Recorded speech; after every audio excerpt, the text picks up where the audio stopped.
Good morning. It's June 5th, so it's Friday. Happy Friday.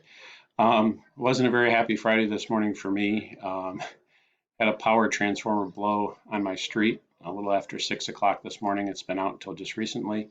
So I'm a little late in getting this content up on the Schoology site. Please bear with me. Um, Without power and internet, it's a little tough to do things on the web.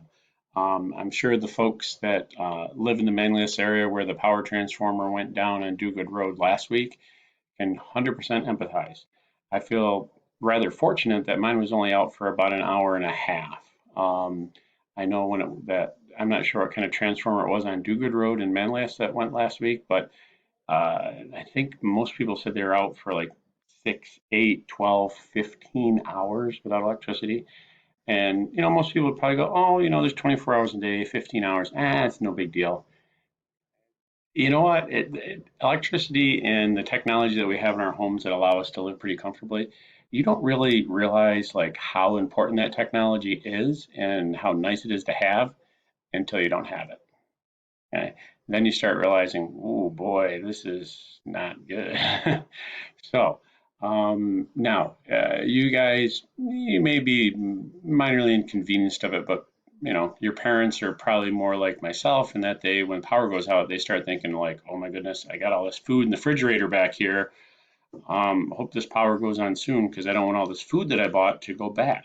I mean, if you think about it, air conditioning and refrigeration are two major steps forward in modern civilization.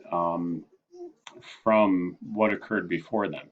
And before they used to have things called ice boxes, where if you wanted to keep like your milk cold or anything cold, you had to put a big hunking block of ice in a box with that material that you wanted to keep cold. And it was an insulated box, so it melted slow, but it still melted. You still had to replace it.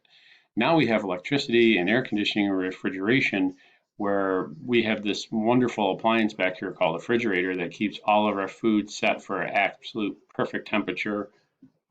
Mine has a digital display, it's set for 40 degrees. That's pretty nice to have all your food in one consistent temperature right across the board. Um, so it's kind of nice. So where does that bring us? Well, that brings us back to, okay, what were we doing this week? This week we were doing the engineering design process. Asked you guys to go to that Try Engineering website, try out one of the PBS global challenges using materials that are found in your own home, and then to document what you did via pictures and perhaps video of your device in action.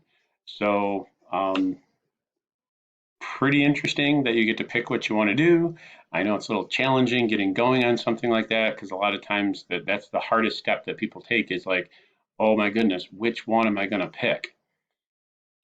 It's okay. Don't worry about it. If you're still working on it, keep going. If you're not done today, that's okay. But you do need to wrap it up and get that assignment turned in as soon as possible.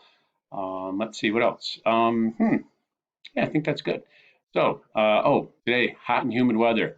So, most people that have air conditioning will really appreciate that air conditioning, later this evening when it's, 90 degrees and pretty darn humid outside. So, I know I usually like to keep my windows open until it gets really hot and muggy like that, that I close up the house and turn on the air conditioning. But for now, it's really pleasant outside. If you do go outside, please sunscreen, lots of water.